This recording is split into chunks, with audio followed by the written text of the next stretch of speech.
Hello everybody, welcome to my EBMAS, Emin Bostabi Martial Arts System combat tape. So there will be three tapes about, first tape about punching techniques, how we apply our fist techniques against all different type of punch attacks.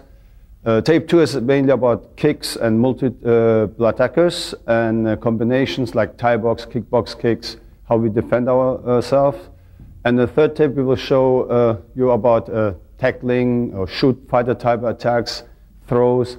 And also in each tape we will show you Eskrima, Latosa weapon system, and empty hands against weapon, weapons against weapon, and then transition to real like swords, gladiator swords, things like that. About my personal bit, I'm training in the martial arts since 1976. I did some taekwondo, Thai boxing, many years Turkish style wrestling, and Western boxing, but all this I have done to understand Wing Chun and Eskrima very well, so to apply against all this type of attacks, since my past has been quite a little bit violent. I've been raised in Germany, lots of street fights, being a foreigner, or nightclubs, you know, being bouncer for 2 years, and all what I cared in my whole life is how can I defend myself effective as possible, and also have a style which is scientific enough and doesn't need rely on age or flexibility or force, because I'm going to be one day very old and I will still be able to defend myself effectively. And therefore I use the concepts of Wing Chun and Eskrima, Latosa weapon system, and that's what we're going to do today. Okay, in tape 1 I will explain you how we position our arms, our limbs to protect ourselves, to guard ourselves, and why we do it different than other styles. Like in boxing, they are very close, like here, or like karate style, sometimes here, or whatever, like, you know, some kung fu styles are like this. So you have to understand also the scientific background of the Wing Chun system. So the first logical thing you have to understand, or the thought you should have, or question you should ask yourself is, what do I want to protect? So in our case, it's from our big brain to our small brain. Anything in here, which are vital organs. We need this to protect. If we get attacked here, people can cause a blackout on us. Once I have a blackout, knocked out, I cannot defend myself. If you break an arm or a leg, you're still conscious and you can protect you somehow self.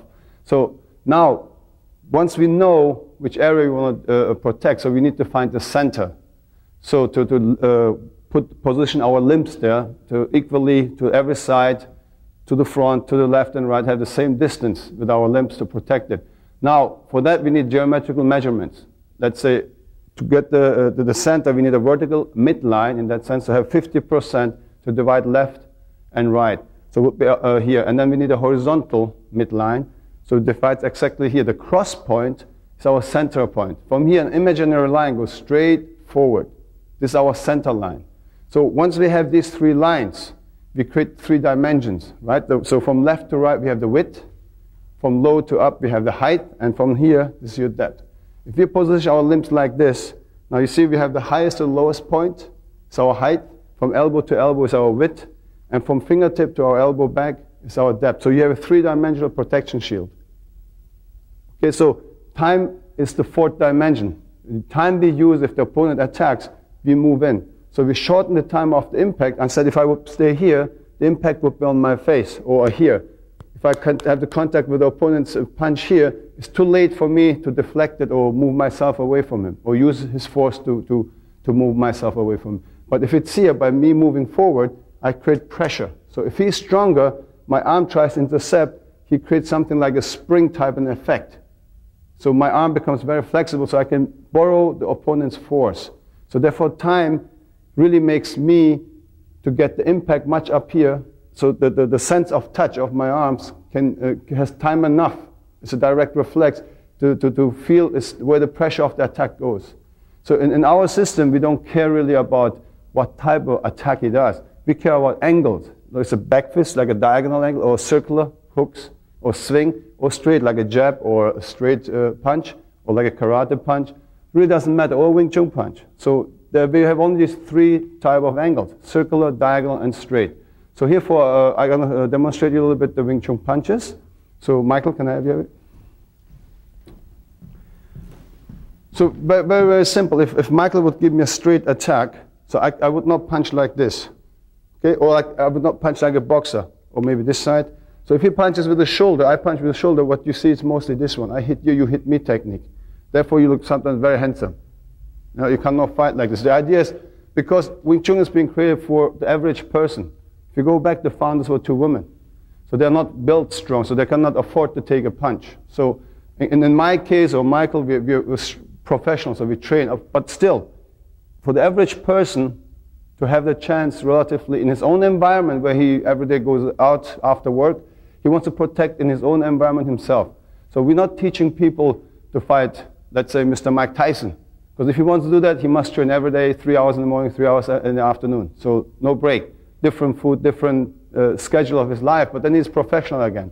So this is really for the average person in his own environment to defend himself. So he needs a very intelligent, very scientific, smart self-defense system. So if Mike would punch me, we keep our shoulders very straight, you see? So when you look at the general in boxing, your target is your face, your nose. If I punch, this is the longest, the jab is the longest weapon, but where's my face? So if I really look here, this is the length I'm using, this part. But in Wing Chun, we punch, we use the whole arm. So if he gives me a jab, I move in, my arm is always longer. So compare a jab. If I put my shoulder in, just like boxing, well, you have a lot of the time this type of situation in boxing. Okay? So also our force and our punch comes from the elbow, which I will go a little bit later into it, how we get strong punches. So if you punch me just a normal punch, if I'm outdoor, my elbow low, it's a substitute for the triangle we have here. If you just leave your hand here, look, the effect here, I split his force, deflect it here. Same as when I'm from outdoor, same position here. If I'm indoor, I lock my fist. Okay, or if he comes cross, I lock my fist. I don't leave it bended, so otherwise he has a hole here. Then it looks like a Swiss cheese. You know, like the cheese with a hole? Just goes in here, all right? So really the idea is, each time, no matter I'm indoor or outdoor or diagonal, it's the same punch for you. It's the same punch. The point is now, since we're exercising, I have to stay still. So indoor, I must lock my fist so it cannot intercept. If I leave it here, you see what's happened? Outdoor, I must leave it low. But in action, if he punches me slow motion, I move and look. By the time I affect this already cut, this angle with interception, with the force cuts him already. And then the time when I hit him, it's going to happen this. Look, it's the same momentum, very slow, you see? It's the same punch. If it comes diagonal, it's the same punch. Since I'm standing here, and we just exercise a little bit, let's say I'm just outdoor, you see, I'm only crossing my punch.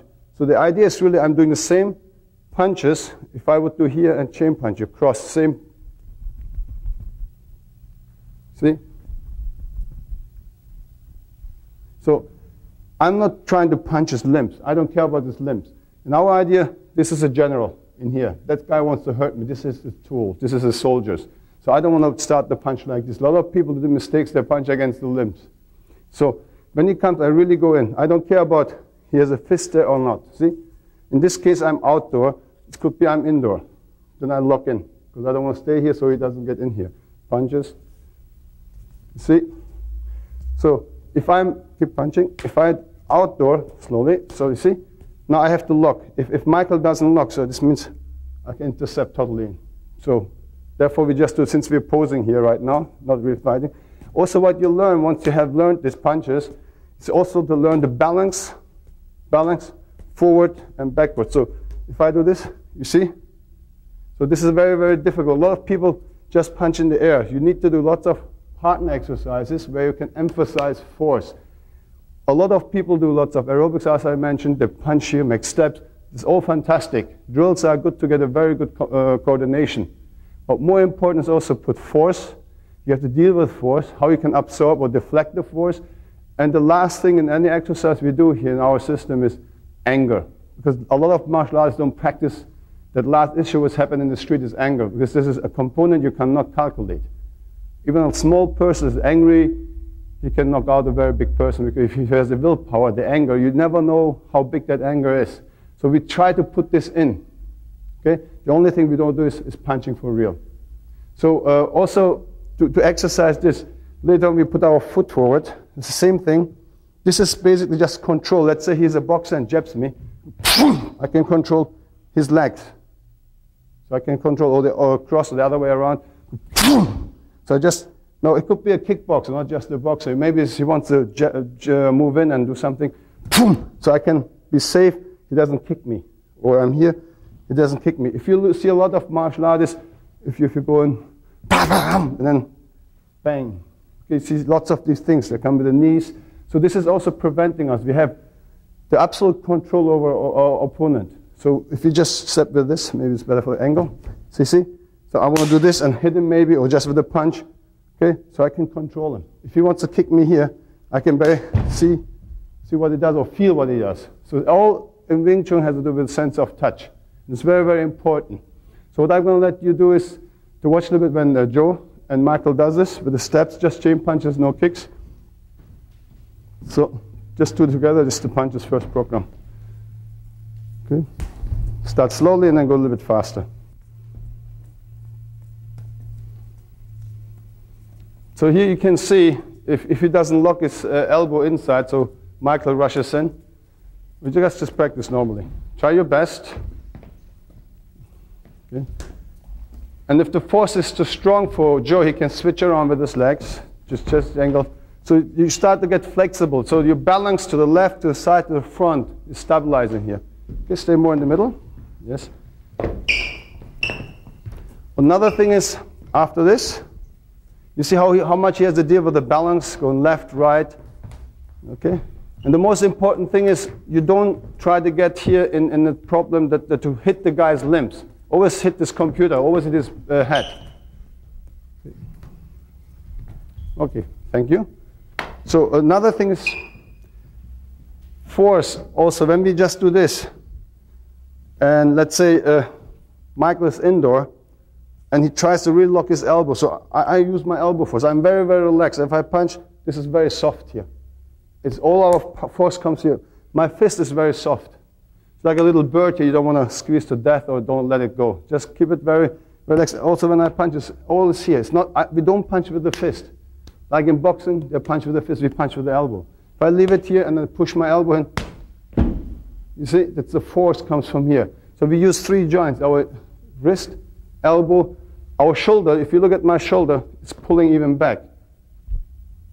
See? So it's not like this. So this will be a push. So by pulling my shoulder back, my joints are not grown together, the bones. They're like holded by tendons and muscle, very flexible. So look at how long my fist goes back and forth.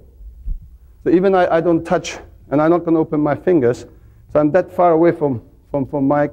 I will hit with the whole surface, the lower 3 bones, the whole fist. So I will still touch him. So, okay, if I'm that far away, this will be enough to break his nose. So this is just from the elbow, because it's stretching. Now we also use our spine. When we punch 3 times, we call this arrow punches. At the 3 punch, my spine goes up. If I keep my fist totally locked, without bending it, I'm just punching from my spine. Just this one. So you have to understand, when you step in, boom, this is in. So it's very explosive, very powerful. The biggest power source next to your elbow is your footwork. Because if a smaller person create a whole punch power by using, let's say somebody's 140 pounds and the opponent is 200. So they realistically have given him the chance to knock somebody out. It's basically using your body weight to move in. If you look at in boxing, whatever, we dance, the moment I stay and punch, my weight is still. So it's about 40 to 60% of the rotation where my body weight is behind the punch. If you look at karate, they do it with the hips. Very traditional, of course. But the modern karate is basically boxing. You know, kickboxing is American boxing. It's traditional karate mixed with let's say, Western boxing. It's kickboxing, but they don't do punch anymore like this. So they punch like boxing. But still, if you use your hip, it's maybe 20% of your body weight behind. So in Wing Chun, if you look where just Mike stands, look at my rear fit. So look where he says it's really 100% body weight, exactly where he used to stay. So it's 100%. This gives a smaller person, a woman, or nowadays, look, the profession of us changed. A lot of people are sitting in offices, more like a service type of jobs. The computer, they don't have the exercise like we used to have. Old days, people work in factories and, you know, like really construction.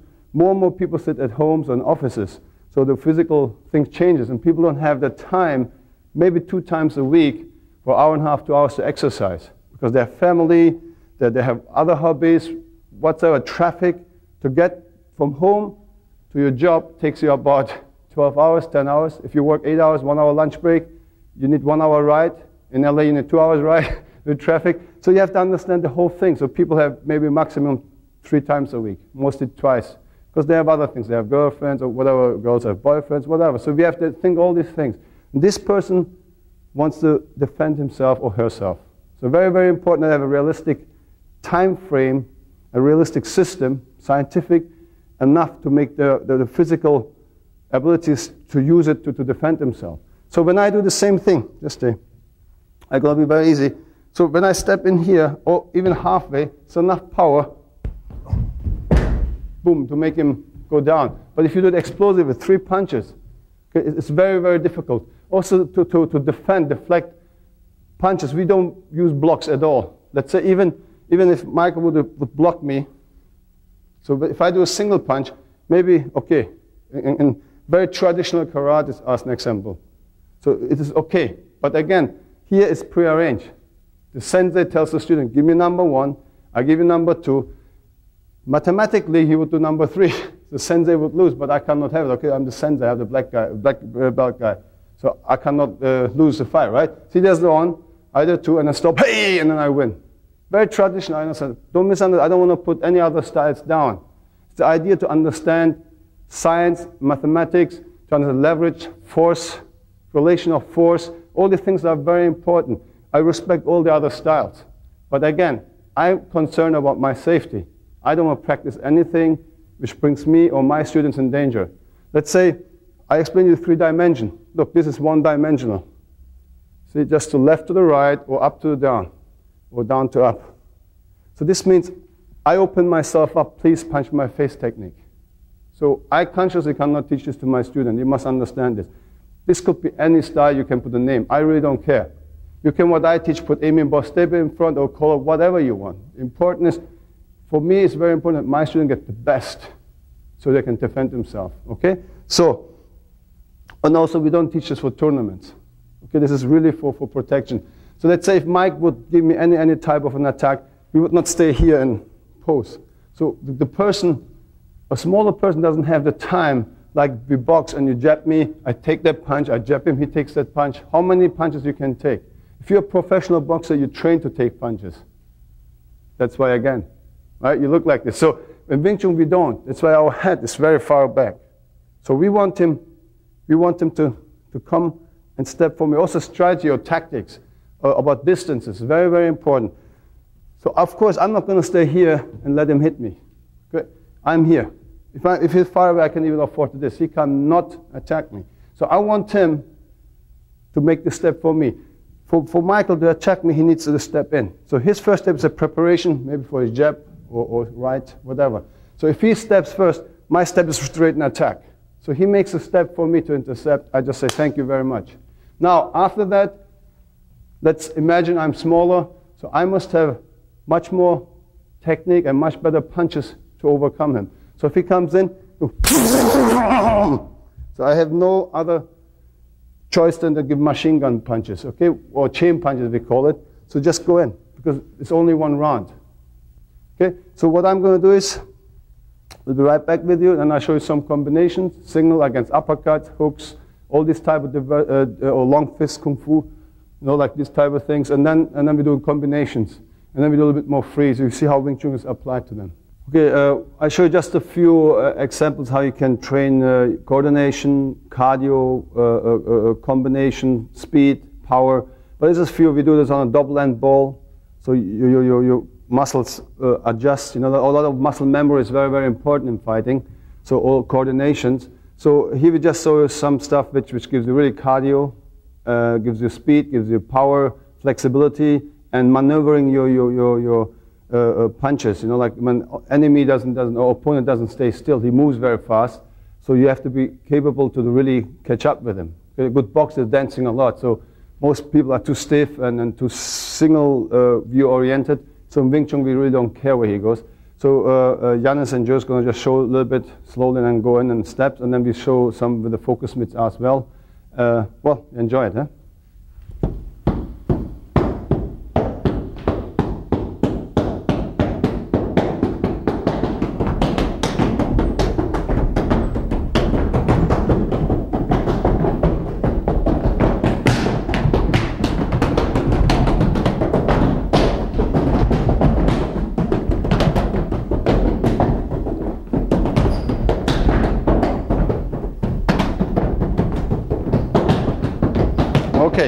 very much.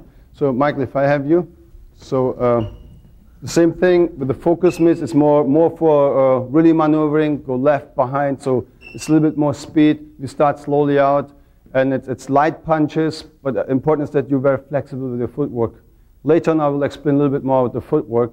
But now I want you to just focus on that he really has to go in a short range, very flexible. Later we use the same thing against multiple attackers. Okay, but I will go into this more in tape 2. So enjoy this one.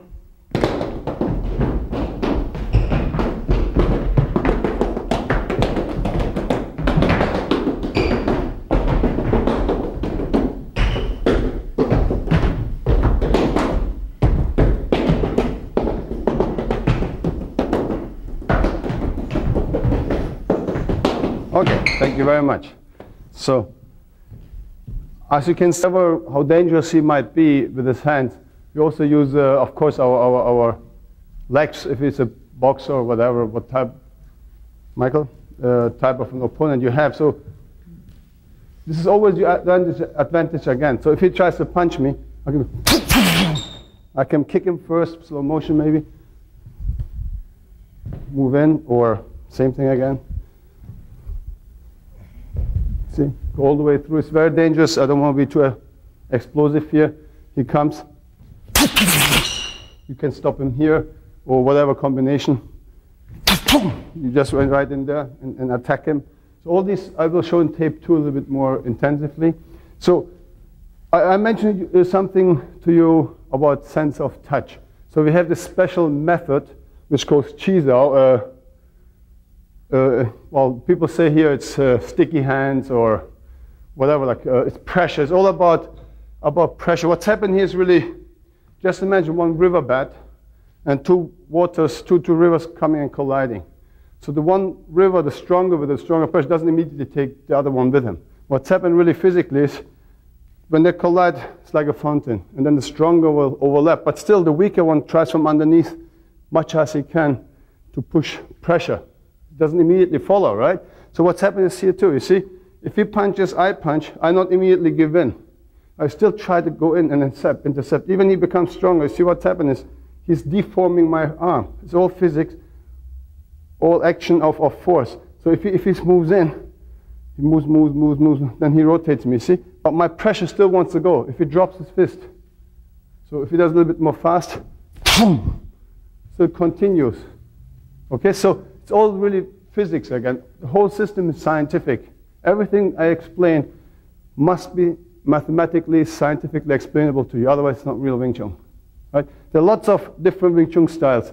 Let's say if he gives me a punch, some people have a solution. Look, 1, 2, 3, 4. This is, you can say it's Wing Chun because the techniques look like. Okay, and also technique is not important for us. It's more the concept, how I apply my limbs to this situation. So a lot of people have techniques. Let's say you see very traditional other style. They have a knife. Just cut a knife, please, quick. I'll show you something and you understand a little bit better what I'm talking about. So people show you techniques, but technique, you should not rely too much on technique itself because technique could cost you life, right? So because it's a combination, pre-arranged movements are techniques. So if Michael attacks me, like say, very traditional people like in Jiu-Jitsu show you something like this, bang, and then they go here, and he taps out. Well, the problem is if he does the same thing, maybe the student does this one. So it's, you know, the technique doesn't work. Same again with a punch. If he punches, I do this, 1, 2, 3. This is terrible Wing Chun. But if he punches me, maybe I do this and he punches me second, maybe it looks like this, 1 against 1. It's better Wing Chun. But the best Wing Chun is, let's say he gives me a paksao, we call, and punches. If I have really nice paksao, right? Look, in that moment I have one hand against 2 and punch him. This is the best Wing Chun you can have. So if one hand can control 2 of your opponents. So very, very important. Or the same thing as people grab your wrist with both hands. And you see like in Taekwondo or something, Hapkido, they raise their legs over, or people do this. They took your hands for one hand. So you see, very simple. If somebody grabs you, you don't care. This is what you do.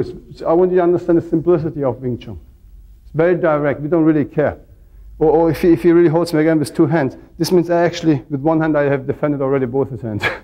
So I just have one free. It's playing chess, right? You're always a step ahead.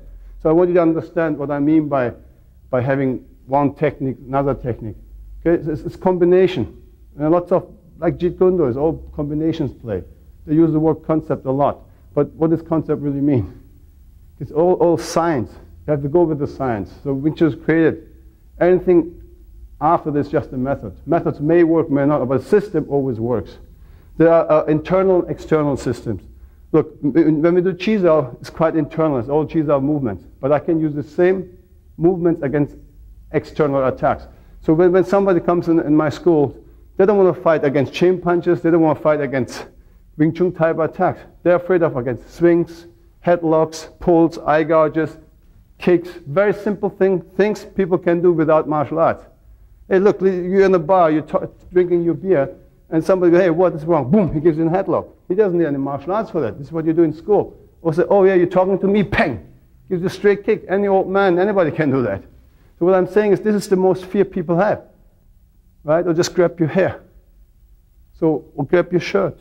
Things people don't need to train. And this is basically every human being out there could be an opponent.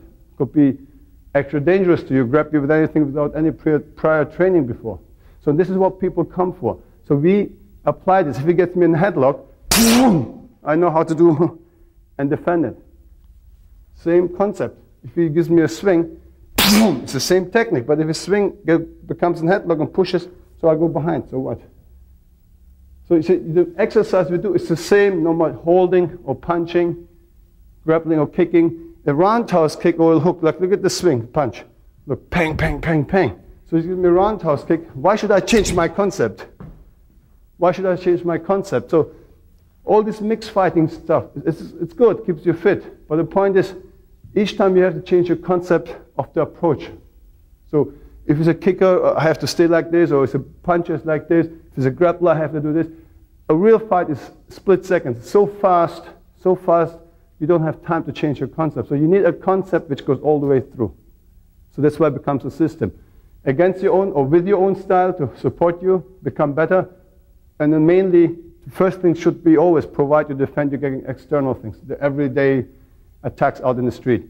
And once you master that, then you will learn the art itself. Then you can go and do it against or with your art, not against your art. So, and one of these methods we call Chi Sao, as I mentioned, it's implanting reflexes. And the physics I explained you with the riverbed, the pressure. So what's happened, so we have constant pressure here. Of course, in the beginning, a student learns how to position. And here, again, I apply the center line theory. Our center line theory with this one, the 3 dimensions. If you really look, our circle goes this way and this way. Tai Chi stuff, they have wonderful stuff too, but they go like horizontal. So you have this part open. So Wing Chun goes vertical. Since I'm here, from here to every direction, from this center, it's the same distance. And then with the depth, I have this circle. So, and this is what I apply here, if you look at, depth, and I have the horizontal. So this really covers my trunk. So, and it's all about sensitivity. So this is not visual. It's a direct contact, a direct reflex. You mean your nerve system reacts immediately here. Doesn't it go, when it punches through my eyes, I think you make about 16 decisions. And you ask, your right brain is responsive to your left side, vice versa with the other side. So you have to recognize the punch. Even he lifts a fist. Now you have to see, oh, is this a straight punch? Could be a swing, could be an uppercut, could be a diagonal. So for me, I can go boom, I can go straight, or maybe I can go low. So the decision is split second. So that's why visually you have very, very difficulties to defend that. So therefore our limbs are very up here. If I stay here or here, look, hey, let's say I want to hide in a nightclub or a restaurant.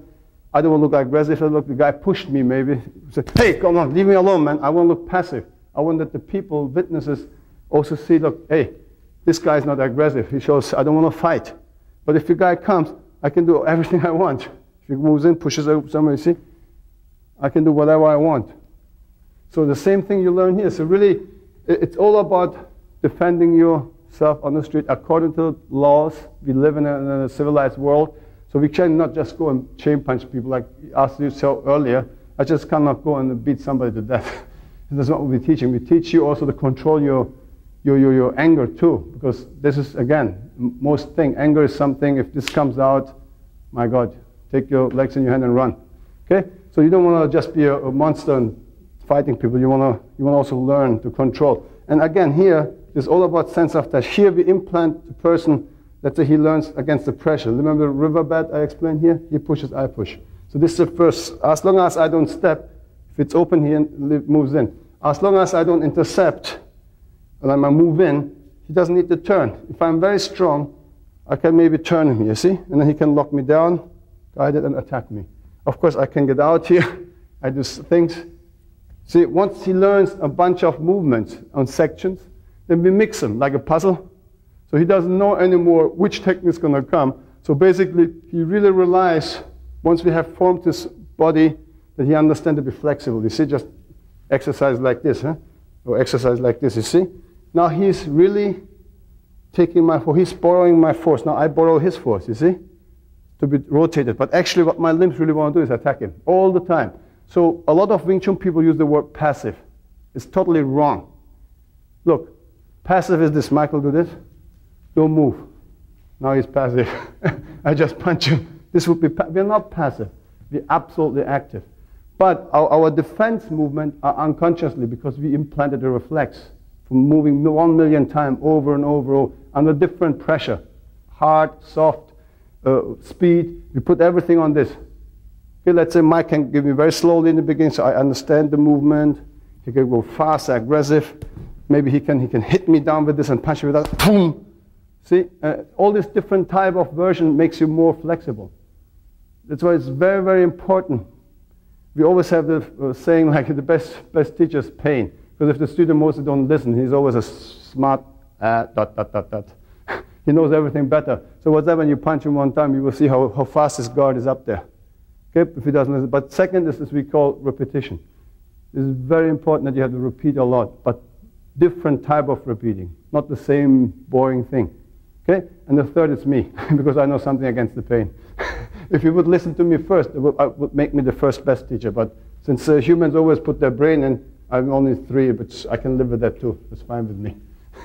Because end of the day, when you become an expert, you say your teacher is very good because he gives you the skill and the understanding and the concept. You can help yourself. I honestly believe a good trainer or a teacher or a sifu is somebody has to give the tools to the student, and that's what a lot of people do. But the problem is they don't explain them how to use the tools and how to apply it. Okay, so it's also very, very important to make the student understand what he has to do to succeed. Okay, this is a wrong ego of some teachers, and I'm not that type. I want my students all be in good shape because they're my living on 2 legs business cards. If they behave well, if they train and they move well, it's the best advertising I can have. Therefore, I care really honestly about my students that they become very good. And then share all this stuff. There is no such a thing as secret. The only secret is for you if you're lazy, because everything is a known secret to you. I can show you, but you're lazy, you will never get it. So it's a known secret for you, okay? So please train, okay? So now let's say here, Michael, we do a little bit cheese out. We start slowly, and then he can try the attack, whatever.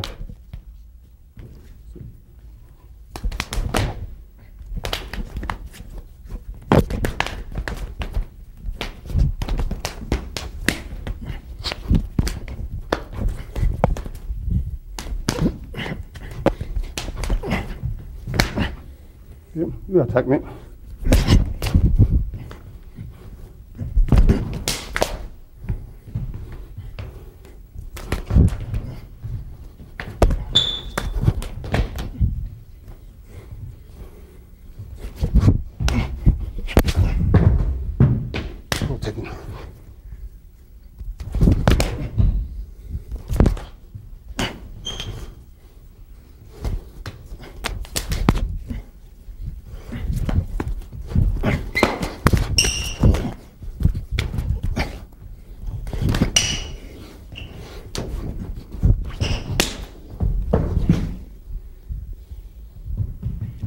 So when you do this later, I don't even need to look. I can.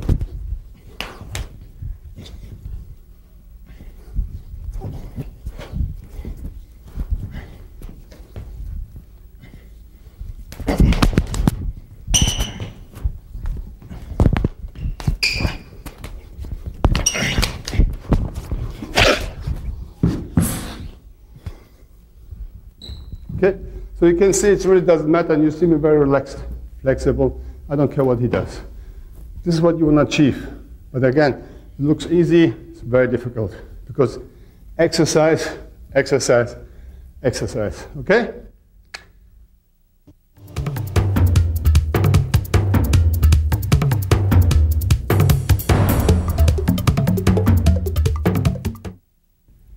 Okay, I'm going to explain a little bit about the Latosa Eskrima system or concept. So it's pretty much similar to what you heard in these tapes about Wing Chun, because it's all about physics here, okay? And again, balance. And also what we have in the center line theory in Wing Chun, we have it called box theory in Eskrima. It's like basically also we're covering that trunk here. So it's like a box. But from here, so what I do is I offline and use this box as my target for defensive and offensive, but generally all the time offensive. If I have, Joe, if I have you here a little bit. So if you both are here in a fighting position, pre-fighting, we're both looking at the same frame. So if you would attack me, move in, I would just step out. So he's always in my frame, but I'm out of his frame. So just the same thing with the punch. If he would punch me in Wing Chun, so I would just basically see my center line is here, but I'm off of his force line. It's the same idea. But this is empty hand, so we can go on a straight line. Here you have weapon. Mostly weapon come from outside to the inside. Of course, you have stabs and stuff like this.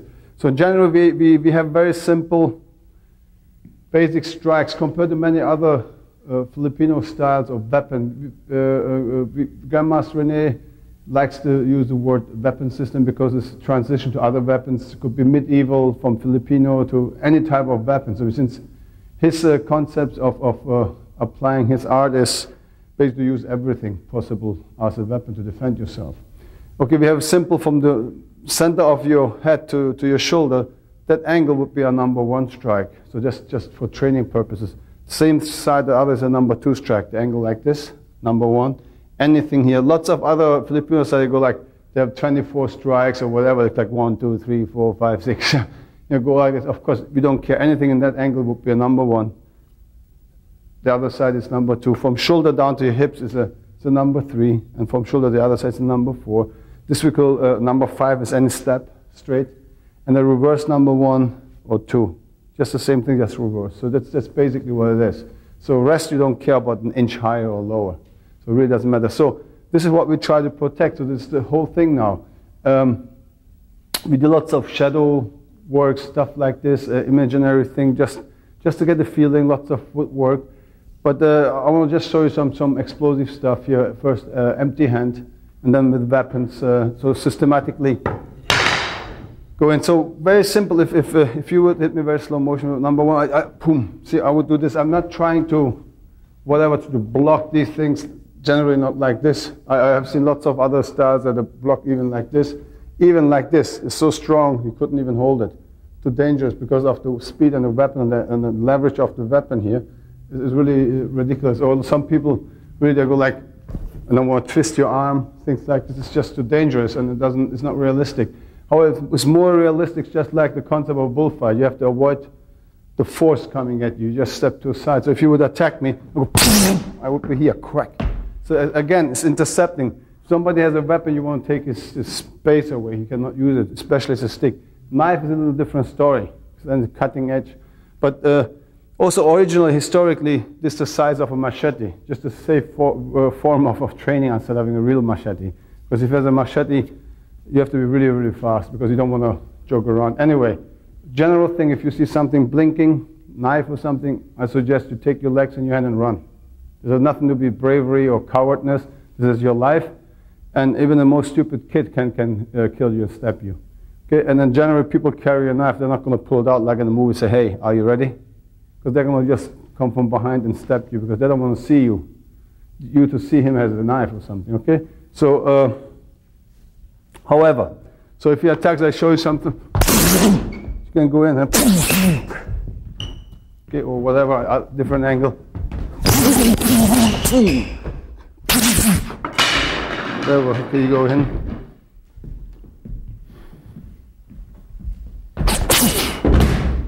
Go straight in, whatever. So it depends on whatever. So you have to understand all one thing.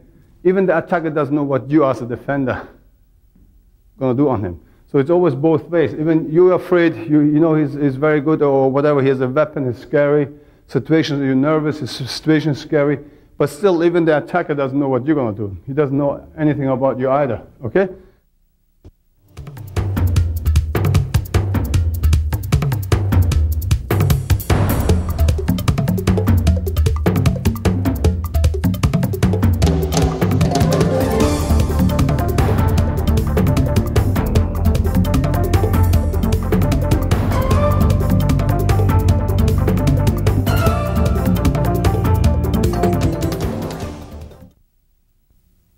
Since 1984, I&I Sports has featured the largest selection of paintball equipment, martial arts supplies, boxing gear, and custom knives. And with discounts from 10 to 60% off, there's no reason to shop anywhere else. So stop by or call us today. Visit any of our 3 Southern California locations 7 days a week, with stores to serve you in West LA, City of Industry, and Carson, or call 310-715-6800. I&I Sports, we've got what you need.